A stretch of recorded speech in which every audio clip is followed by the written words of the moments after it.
Namaste, beautiful souls. Welcome to my channel. My name is Sadhana. I am an intuitive reader and healer, and today I'm here to do the third card comparison video. Today we're going to look at two challenging cards in the tarot, the Three of Swords and the Five of Cups. I was going to say the Five of Hearts. Excuse me. If you look on the thumbnails, I have used playing card associations for the cards we have used so far, which is really interesting. And I think as we go through this journey, it's definitely worth your while to take out playing cards, to take out several different tarot decks so you can look at these card comparisons on your table as I go through and discuss some of these differences. So we're going to start today with a 3 and a 5, and we're going to talk a little bit about the numerology of the 3 and the 5 and what that means to me. We're going to look at the pictures in the cards, the symbols in the cards, and I want to bring in some personal experiences as well as look at the different nuances between these two cards when they come up in a reading, because that's the purpose of this series. It is to bring clarity so that you can more easily weave the story of the tarot. If you are doing single card draws, that is a different story entirely, and you can simply rely on the particular picture that comes up in the deck that you're looking at. Perhaps you're a beginner and you're reading from a reference book of some kind. But if you start to do 3-card draws, larger spreads, you're going to want to start to weave a story and really start to look at the symbols that are appearing across multiple cards. Look how the colors are influenced from card to card, as well as facings and many, many other things. And so we're going to touch on a little bit of all of that today as we discuss the 3 of Swords and the 5 of Cups. I really invite you to join me in the chat if you have any questions, if you need further clarification, as well in the comments below for those of you that are watching this in the playback later. Okay, so I'm going to go to here. Background. Today is a new moon, and I decided that I was just going to change the background. I'm doing live readings later today as well, too, so we can incorporate today's readings into the energy of the new moon in Taurus. So this is being recorded live in May 2021. Okay, so here we are. This is the CS Tarot. I'm going to try to mention the decks as I go through so that you're familiar with which decks I'm using. This is a Rider-Waite-Smith clone created by Conrad Stein. And okay, so in a traditional 3 of Swords, we have and I'm talking RWS, not Tarot de Marseille or any other system today. Perhaps in the future, I will be looking at some of these card comparisons with Thoth as well as Tarot de Marseille. But for the purpose of this series, we're looking primarily at Rider-Waite-Smith.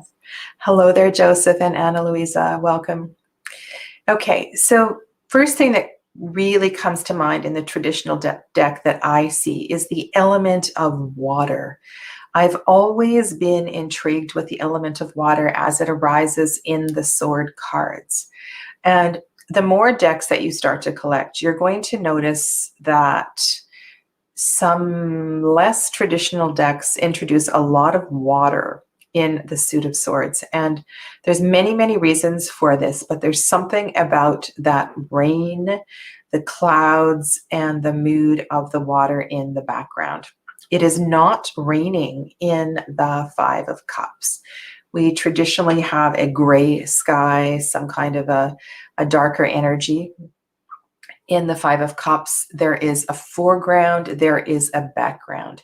So the card on the left is a much simpler card, right? There's less to look at, there's fewer symbols to analyze. Clouds, water, rain, a heart, and 3 swords. And a traditional card, the hilts are piercing, the heart and a downward facing direction, and they all intersect, which may or may not be significant to you. And in a traditional 5 of Cups card, there are 3 cards that are spilt and 2 cards that are upright. Usually there is some kind of home in the distance. There's often a bridge and a river. And those are just really basic things. Sometimes there is color and you can see what is being spilt. In this particular deck, there's a little bit of green and a little bit of red here. We cannot see the contents of the 2 cups that are full. In this particular card, we can see that the figure, the head is hung and the body is facing towards the home, perhaps, on the other side of the river. There's a river that perhaps was crossed, or perhaps, we don't know what direction this figure is moving in, right? Are they returning home, or are they leaving home? Are they taking that one last glance and looking back towards something that was? So these are all kind of important questions. So let's start with having a really good look at the 3 of Swords in a few different decks. And I'll talk a little bit about the numerology and some other associations that can really help to get into the mood of this card. This is The Wild Unknown by Kim Kranz in the center. This one is the Druid Craft Tarot. In the Druid Craft, we have a stone heart. And you'll notice that the swords are facing upwards in this direction. They are not intersecting and there is no blood. And we have this really interesting use of some kind of material binding the swords together. And we do have a little bit of blood, and there's this darkness behind. You'll notice that the hilts of the swords are all different. In this deck, if you look carefully, they're also different. And these little details to me, sometimes, I don't know, they're important things to notice. This is This Might Hurt Tarot. And again, we have the rain. This time we have an animal. And so an animal is being pierced. The particular animal here is a swan, perhaps. Could be a goose. I'm not really sure I've ever read in the guidebook what the animal is, and that may or may not be significant to you and worthwhile looking up. But the swords are piercing through the heart of the bird. So here we have a dying swan. Maybe that symbology is important to you, actually understanding what the bird is and what is a swan song. So let's go there, because this is really, really interesting. So Anna's going to comment about the Druid Craft. That's excellent. The swan song. Let's talk about the whole idea of the voice and sound and words and language. When we often look at this card and it appears in a reading, we get stuck on it's about pain. There's some kind of heartache. But what is that heartache pertaining to? Was there some kind of, hello Nancy, Paper Moon Tarot, was there some kind of miscommunication, double-edged swords? Were the words not filled with kindness? And the source of the pain sometimes is worth the investigation. And if I were looking at the card on the right, I might really want to go in that direction and think about voice, because I have this dying bird that is staring me and I can't get away from the energy of the dying bird. And so I'm going to talk to the querent about voice and language and communication and painful words. And were you hurt by somebody's words, either by what was voiced or not voiced? Sometimes an inaction is as great as an action. So what was not said, what was not spoken, perhaps something that was withheld. I don't tend to get that feeling with the card in the middle. So with Kim Kranz's deck, there's a real sense of constriction. It's almost as if the heart is being strangled. Perhaps the voice is strangled. Imagine the feeling of those threads constricting the voice, so the voice was not able to speak.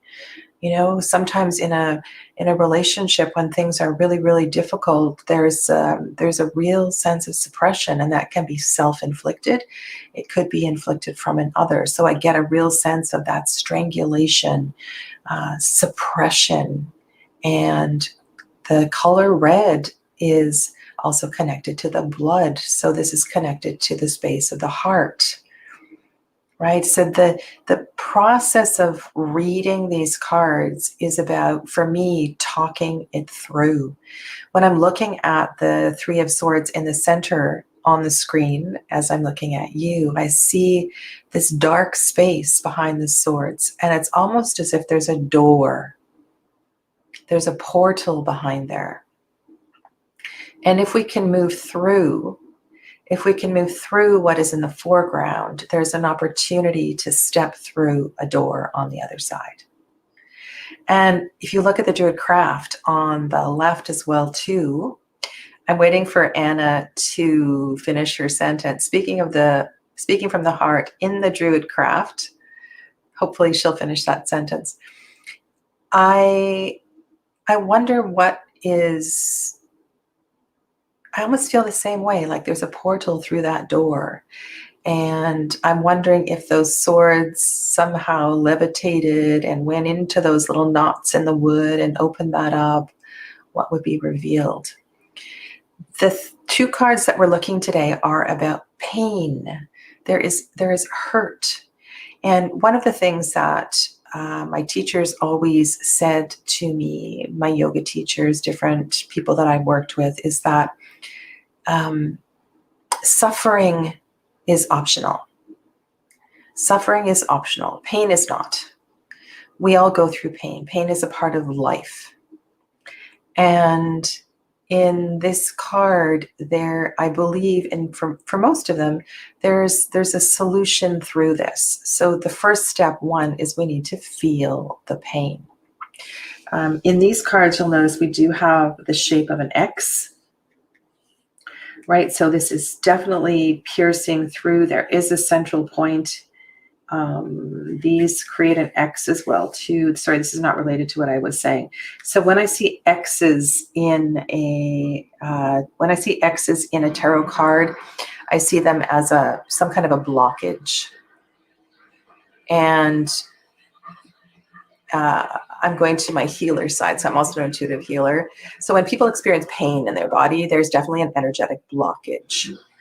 And it's interesting that this energetic blockage comes up in the tarot often as an X. We often see walls or fences or so forth. In Bakara Whitner's deck, we see something a little bit different, right? We have this shattered glass on the top. The glass on the bottom is not. We do have an X in the bottom one. The blood is being spilled out of the top. And so we have that whole sense of broken glass. And maybe there is a broken glass metaphor that you can speak to. If we talk about angry words in a fight, in an argument, maybe glass was actually thrown. Maybe an object was thrown. Maybe there was an aspect of violence in some sort. Swords are used for fighting, right? So perhaps the swords are representative of another weapon. The number of possibilities in this card is infinite. And this is one of the reasons I love to do in-person or readings in Zoom, so we can have a conversation with the person on the other side. And I think this is really challenging when we have a conversation with ourselves, is that we go really, really quickly to the card in the center is the Cosmovisions, and this is the Texture Tarot on the left. When we're talking with ourselves, we tend to not carry these conversations through. I find it's always best if we take a pen or if we can sit at a keyboard and just automatically write and start to talk about the colors, to start to talk about what's coming through in a particular card. I'm just going to go to the last couple of comments here. Nancy says, being swords, can it be the pain that comes when your mind is overwhelmed or you found out a painful truth? Of course, Nancy. So the swords represent the element of air.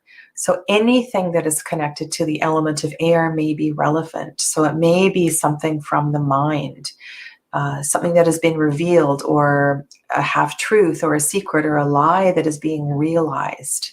It may or may not be articulated through the mouth. It may not be language or words from another. It can simply be the thoughts that are in the mind.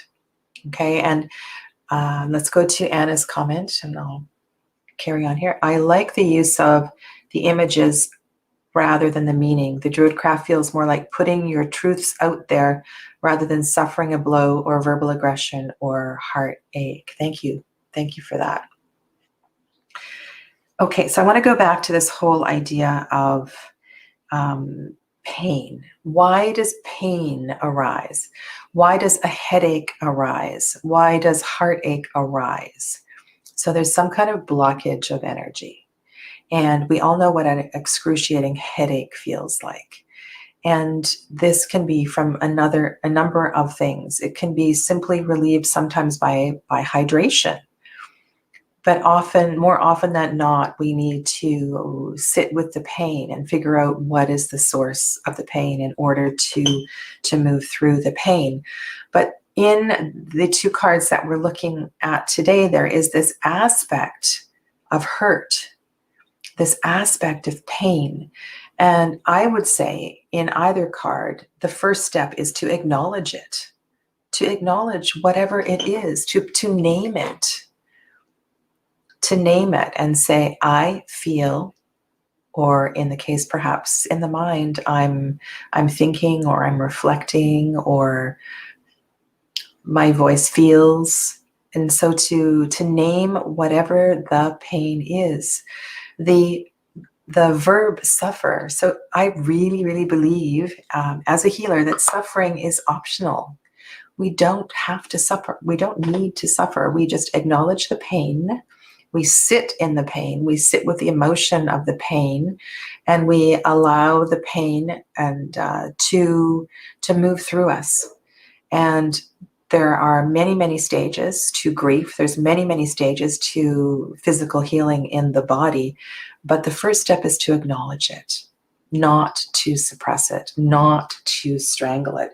And this is one of the reasons I really love the conversations that arise when this particular Three of Swords, when I'm using the Wild Unknown Tarot. It's one of my favorite decks. It's one of the decks that I come back to again and again. And today is the first time that I've seen and I've looked at this card in the camera, like straight ahead of me, and I see this portal on the other side. So the next question I want to ask you is this. What is on the other side of pain?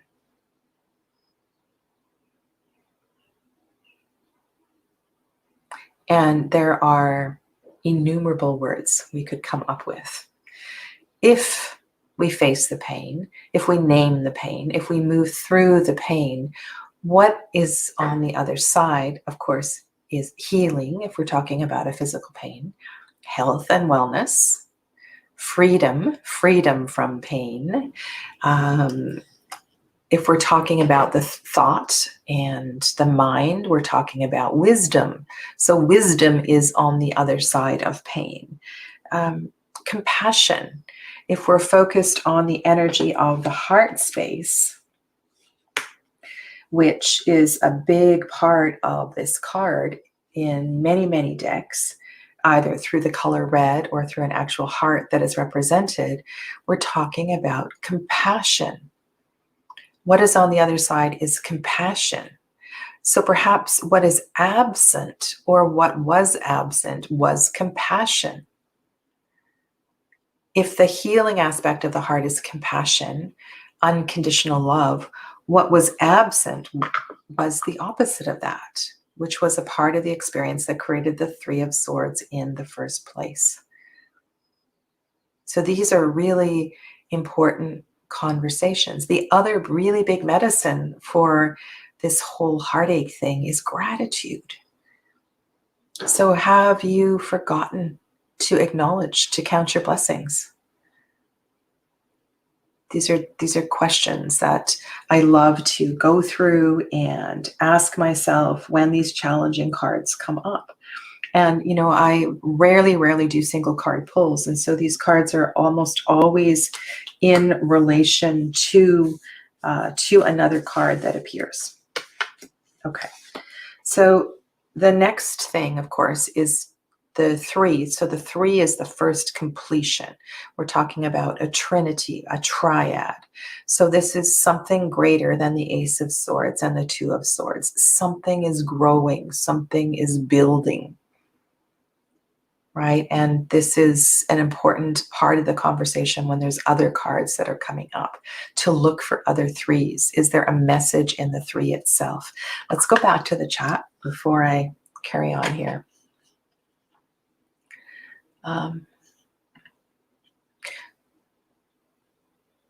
Okay, so I'll just go through the decks again. This is the CS Tarot. This is This Might Hurt. The Wild Unknown.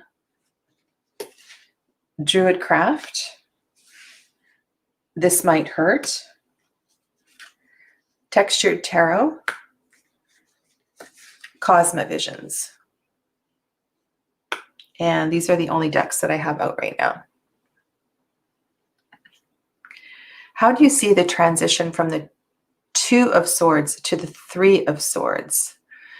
Finally seeing the truth. Okay.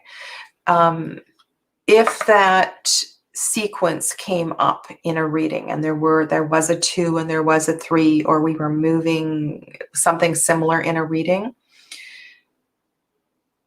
perhaps we were blindfolded. Often in the Two of Swords, there is a blindfold involved. So the blindfold either symbolizes going within, taking time to go within. If there's a High Priestess card, this often is an invitation to meditation, reflection, that kind of thing.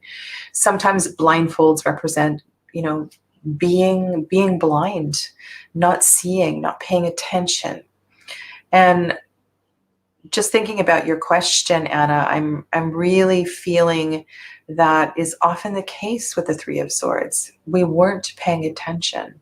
Perhaps the truth wasn't revealed. Perhaps there were others that didn't reveal the truth to us, or we chose not to see the truth. In the Two of Swords, there's the possibility of learning the truth, of seeing the truth. And if we go from the Two of Swords to the Three of Swords, we didn't see it. We didn't see it. Whether that is a physical truth, whether that's a mental truth, an emotional truth, or whatever kind of truth that is, we didn't see it. And so here we sit in this pain, and we need to process and move through this pain. So that's one possible interpretation. Of course, there are others. Okay, so the other side of pain is transition. The other side of pain is empowerment. Pain can harden you, damage your innocence too, and of course, you can move on and be stronger for it. Okay, so harden is a difficult word, because harden implies scar tissue. And again, scar tissue is as a choice. I'm thinking of something quite gosh, I haven't had many surgeries in my life. I did have knee surgery years ago. I've had a few bike accidents and things like that. I've been very fortunate. But I learned early on about massaging scars. So actually picking up, after the wound is healed, to actually pick the wound up to separate the skin, and to actually start to move the fascia underneath, and to roll the scar so that the scar doesn't get hard and thick. I don't know why I was just thinking about that. So it is possible to lessen the hardness. It's possible to lessen the hardness physically. It's possible to lessen the hardness through time as well too.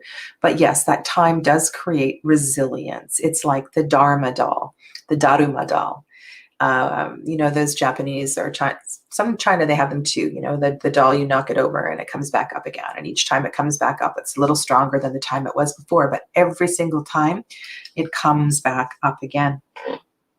On the other side of pain comes growth, clarity, wisdom, compassion, healing, maturity, freedom, empowerment. And did you say anything else? So many, many things come on the other side of this pain. Okay, and for those of you that read the tarot, you know what the next card is in Swords, right? It's a card of integration. And so we acknowledge the pain. We acknowledge perhaps what we didn't do in the Two of Swords, and we need to sit with this. But there is something on the other side. There's something greater on the other side. And if we choose to suffer, if we choose to be the victim, then we don't move through. We don't move through, and we come back again and again and again to the same thing. Okay, so let's look at the nuances of the 5, and then we'll do a little bit of side-by-side comparison. I feel like I'm talking a lot today, but these are challenging cards, so I think it's worthwhile taking time. All right, in This Might Hurt, we have very, very, very similar image, almost identical shape of the home on the other side. We have the river. We have 3 coffee cups instead of some kind of a chalice here. We have a bridge. It's very, very similar. Gray and gray. This is quite an extraordinary card. So this is from the Cosmovisions Oracle, which I did a walkthrough of, a little bit of I'm going to use this in the readings today, the live readings. This is a very powerful card, 5 of Lotuses. And I want to talk to the symbology of the lotuses because I think it can bring in some clarity here. This is the Druid Craft. The thing that I like about this card are I'm not sure if they're dolphins, it doesn't really matter what they are, but there's 3 water creatures playing. And this hooded figure is facing towards these creatures. There is no home here. We do have blue sky in this card, which is really kind of a different perspective. 2 full behind, 3 ahead, which is quite common in these cards. I will talk about other decks as well too. So 5, how do I see the 5s? So 5s are halfway through the minor arcana, right? Halfway through. If we think about the Ace, 2, 3, 4 on one side, and then 6, 7, 8, 9. So there's 4 cards on one side and 4 cards on the other. We can include the 10, of course, but if we look at it as halfway between, it's like a bridge. It's like a bridge. And I believe Joseph's used the word transition before. I really see the 5s as a bridge. They're a bridge to the higher frequencies of each of the suits. Isabel Rado Kliegman, in her book Tarot and the Tree of Life, which is a wonderful book that talks about only the minor arcana, she says that each one of the suits offers us a path to enlightenment. And depending on the path that we are walking, the journey is a little different, but the path to enlightenment exists in each of the minor suits. And the 5 is like that bridge that we cross. And once we cross the 5, sometimes I feel like, we can't go back. We've you can't unsee what you have seen. And if you think of the 5s as that transition, everything on the other side of the 5, the 6, 7, 8, 9, is a much higher frequency. We're so much closer to divinity. We're so much closer to understanding, clarity, and all of that. I almost feel like the lower cards are They're really hard, they're muddy, they're connected to very challenging karmic frequencies. And the higher cards they're easier to manage because the frequency is higher. When the frequency is higher, energy moves a lot faster. So it's like, if we use the metaphor of the lotus, we're really in the muck in the early cards. And if you think of that metaphor and think of the 5 as just the surface of the water, when that stem of the lotus and that bud just begins to come through. And yeah, so there's something really beautiful in that metaphor. I really encourage you to not lose that metaphor and write about it frequently, because you can use that metaphor, you can use the iceberg. There's lots of different ones, like looking below the surface and above the surface and so forth. But yeah, so speaking of that, water. So we're in the energy of water, not air. And I'm going to link those two. And if I don't, I'm just going to write down this in big on my pen here. I want to come back and link these two elements at some point. So the energy of water is connected to the subconscious. And if we, depending on how much work we do, how awake and aware we are, if we look at if we consider the bridge, and we're working with this metaphor of the bridge, it's almost as if in the 5, there's something that's right there.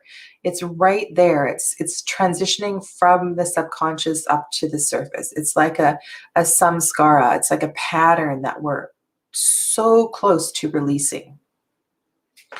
And for me, the big difference about the 5 of Cups and the 3 of Swords is in the power of well, there's the acknowledgement, but there's something about the letting go and the act of forgiveness in the 5 of Cups. I feel like in the 5 of Cups, all we need to do is let go. It's let go. You know, we no longer want that emotion, the dark karma, to hang over us. We don't want it to have a power over us anymore.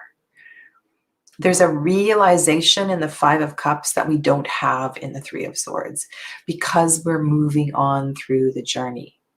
And I feel, if you keep coming back to the numbers and just look at the numbers of the cards and understand that we're in a process. And so the 5 is on its way more than we have been in the 3. Okay. So so what's next? Water. So water, subconscious. There is a flow of energy. Air also. So if you look at air and water, they both move, right? They both tend to flow. And both of them are not pleasant when they become stagnant. You know, when air becomes stagnant and stale, it's not a very pleasant thing, nor is water when water becomes stagnant. And so in both of these cards, there's an invitation to keep energy moving. So that would be a similarity between the two cards. We do see a flow of water definitely in this card. There's a flow of water, kind of a almost violent flow of water. The water in the original card, you know, to me, it looks like it is moving because we do have these lines in Pixie's art, as well as I kind of do see a bit of movement in this card as well too. So there's something about, you know, keep on going, the flow of water. There's this energy that is moving with us. And I almost feel like in the 3 of Swords, we've been halted in our path. But here, things are there's a little more movement. Now, I understand in most 5 of Cups cards that the figure doesn't appear to be moving. They have paused. But I feel this is just a pause. This is a pause to turn around and say goodbye. It's a pause to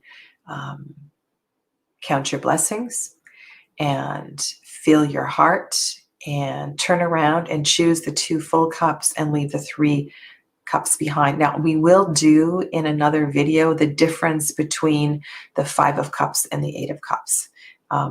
I'll make sure that that is on the list, and perhaps I can even do that next week. I'm just going to make a note of that as well too, because I feel like that conversation is a really important one to have too.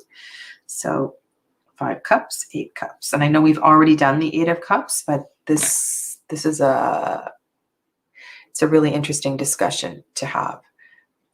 Okay, let's look at a couple other ones. This is the Wild Unknown, Kim Kranz. And I know this card sometimes is challenging to read. We have just the 5 cups up at the top. The horse is hanging its head down. I see a well in this picture. Like the horse is looking down into the darkness and choosing to look down into the darkness. Hello, Anna Kaur. Just found this, wondering if you can compare 2 and 3 of wands next. Yes, I will add, that is on the list, Anna, and I'll make sure that that is coming up in one of the future videos. Okay, I don't want to lose my train of thought. So the horse is looking down into the well, looking into the darkness, which is very similar to the energy here, right? The hooded figure is looking down. The hooded figure is looking down. And one of the things I like to do when I'm looking at cards is to notice which figures are looking down, which figures are looking up. So the position of the head, looking back, looking forward, looking side, looking up, looking down is often important. And just think about your energy and how you feel when you look down as opposed to when you look up. And sometimes it can be quite challenging to transition from looking down to looking up. So here we are in the energy of water, the energy of the subconscious. Okay, water is connected to lunar energy. Lunar energy can be really, really challenging. And so when I see this card, I want to look for other lunar cards. What other watery cards are appearing? And that will help you to understand the intensity of the emotion, the intensity of the pull of the lunar energy. This one from the Textured Tarot, to me, feels like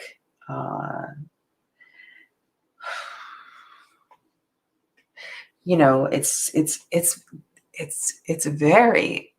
overwhelming. It's overwhelming sadness. It's overwhelming emotion. Notice how the right eye is open but detached. The left eye is closed, and there's a tear running out of that left eye. And then in Bakara's deck, this is, I don't know if you can see, this is one of her cards where we have this magical blue sparkly light, and the sparkly light has been spilled, and the sparkly light is contained in these 2 glasses that are on the top. You might see that as some kind of toxic spill. What happens when things are spilt? When something is spilt, you know, we can clean it up ourselves, or we can leave the spill and walk away. I mean, there's lots of different answers to this question. But in the cards on the 2 top, and the glasses on the top, they're, okay, so here's where I want to go with this. The power continues to grow. There is energy, there is magic that continues to grow in these 2 cups. When it is spilt, when the energy is wasted, when the energy has been spilt, it's diffused, right? It's not contained. And so it's weakened, it's lessened. And sometimes we can't get that back. We can't pull it in. And so when something has been spilt, it's really important to let that go and to release that. And we don't really see that or feel that in a lot of cards. So that's something really unique to this deck that kind of brings up another conversation entirely. Hello, Essence 818. The wild unknown Five of Cups makes me think of, you can lead a horse to water, but you cannot make him drink. There is a situation from which you can stay suffering or begin to replenish. Yeah. I think what the crux of what you are saying and what I'm feeling in this particular card here, and this has to do with, I teach yoga. So here's a personal example. In yoga, and we can talk about emotions, so how people arrive and show up for their yoga class. We can relate this to the breath, the pranayama. So the pranayama is connected to so many other things and the way that we breathe. When we keep our mouth closed, when we keep the energy contained, that energy has a power to transform. However, if we do a lot of mouth breathing, we do a lot of sighing, and there's a medicine, there's a healing in yawning and big exhale breaths and all of that. What I'm talking about is in a yoga class, that student who is wasting energy, exhausting themselves through mouth breathing because they don't know how to breathe, or because something is it's overwhelming. And so part of the process of moving through postures and healing in yoga is learning to contain the energy. We contain the energy through bandhas. Bandhas are activations in the body where we contain restriction in the body, where we perhaps put the chin down and hold the breath so that when we release the breath, we have this surge of energy. And this is really interesting. I've never actually gone this way with the Five of Cups. So think about this. Think about energy wasted versus the power of energy contained. Okay, so there's so many things here, right? We're at the 5. We're talking about the bridge, the transition to higher things. Keep the energy contained. Acknowledge the spilt, whatever has been spilt. And I liked what Essence 818 said. So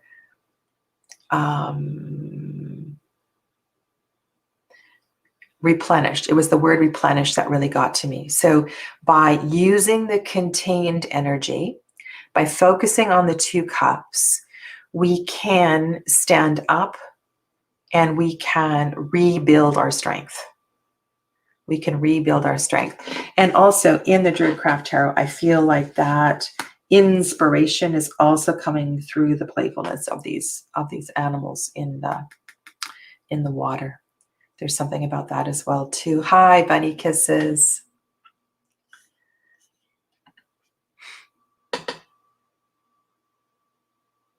I have never read James Nestor's book. It's one of my favorite things to do is to teach breath, and I teach it not only in asana classes and yoga classes, but I teach it also as a practice unto itself. So just really, really interesting reflections. Okay, so let's look. I'm just checking the time. I feel like I've been on for ages. This is the longest one we have done so far. So let's just summarize by looking at a few of these cards side by side and just review what we're talking about here. And perhaps this will help me to bring in and tie in what I wanted to say, in that there is a connection between these 2 cards. And that is the element of air. The element of air is the element of the heart chakra. The element of air is the element of the heart chakra. In the tarot, we usually associate the heart with the suit of cups, and we associate the swords with the mind or the voice. And this is really, really interesting concept. In the chakra associations, the element of water is associated with feelings, but feelings that exist in the pelvis. So in the Swadhisthana chakra, in the second chakra. And these feelings are connected to karmic patterns. They're connected to how we navigate relationships and so forth. And then when we get to the heart space, we have a very different frequency. We have a frequency of starting to balance the lower three and the upper three chakras. So this is a really, for me, understanding these chakra associations has been kind of mind-blowing and opening, and I can have a lot of things that I can talk about when challenging heart cards, challenging air cards come up. And I don't always do that, right? So some people say, well, how do you know whether to talk about chakras? How do you know whether to use the meanings in the little white book? How do you know whether to talk about whatever? And that is about practice. It's about experience. It's about trust, trusting that whatever you are feeling in that particular moment in that reading needs to come through, and that's what you need to talk about, right? So this, just all I can say to you is read, and never stop reading. You know, don't do the same old reading every day. This is another conversation I would love to make a video on. I mean, we're all guilty of it, right? We have a question and we start shuffling the tarot cards and we do a 3-card reading and we go like, oh, you know, that's not what I wanted to see. We don't take time to journal about it. The cards are never wrong. And so if you put down 3 cards and you don't like what those cards are, leave them on the table or go put them somewhere where you can look at them and come back to them. Don't reshuffle and do another draw again and again and again and keep asking the same question. You can revise your question and ask for a deeper level of the question and shuffle again.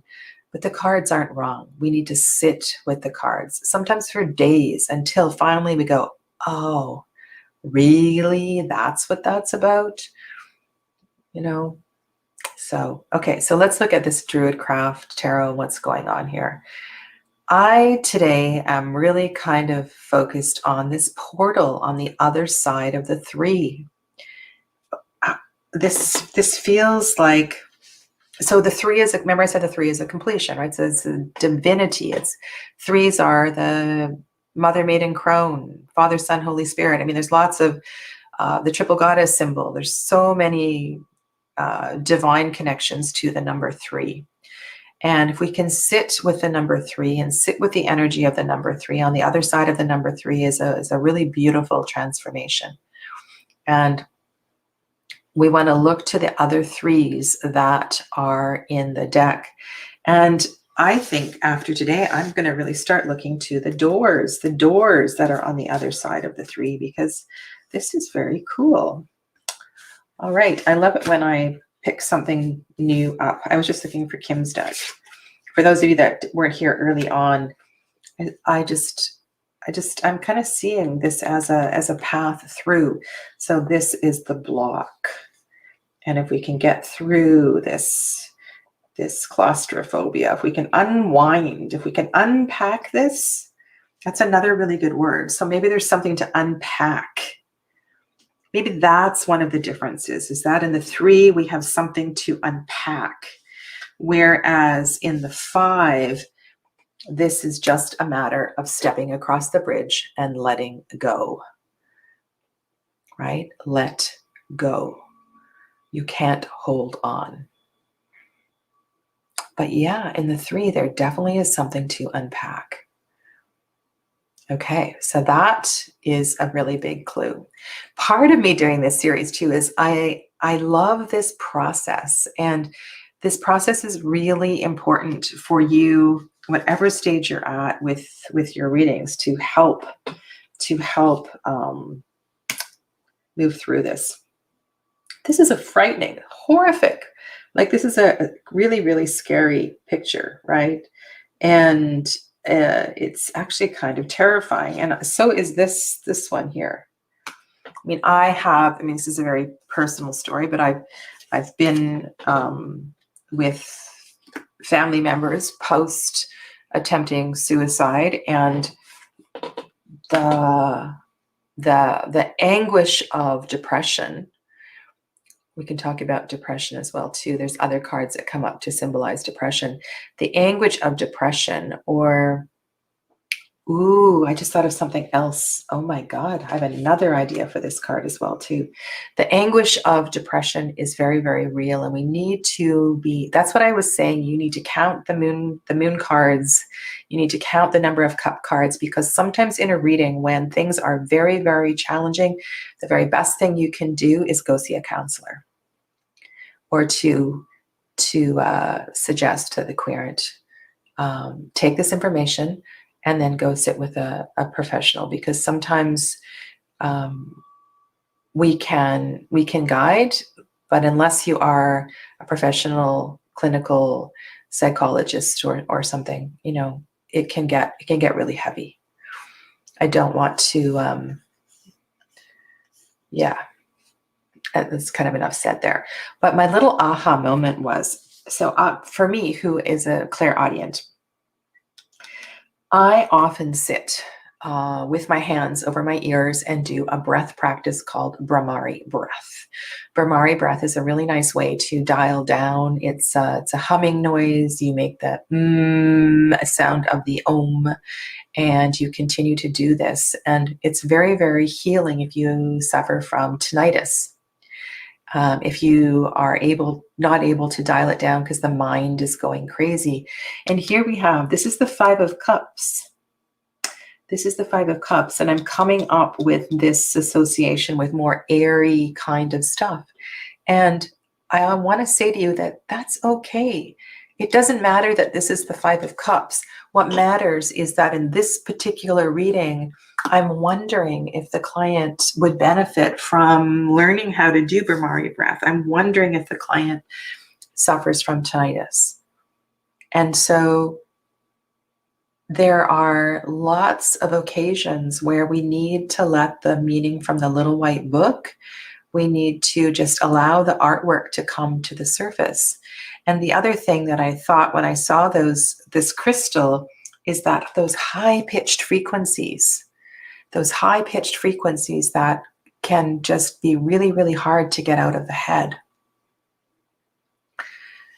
So again, there's so many layers and so many levels to these cards, and there is no wrong answer, and trusting yourself as a reader is really, really important.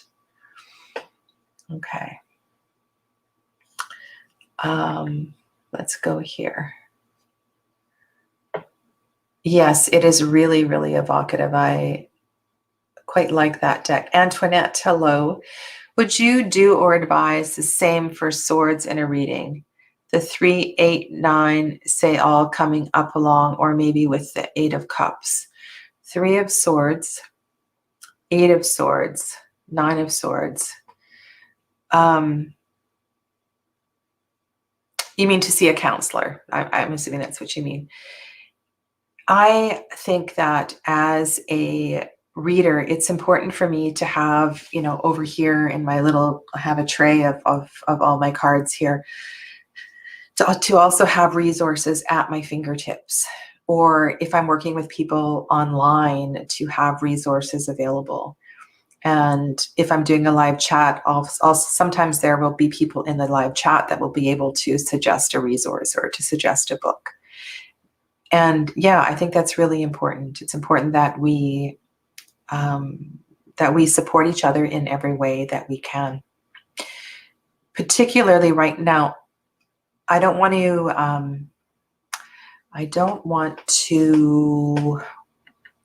what do I want to do? I want to say, this is the last thing I'm going to say for this video, and that is that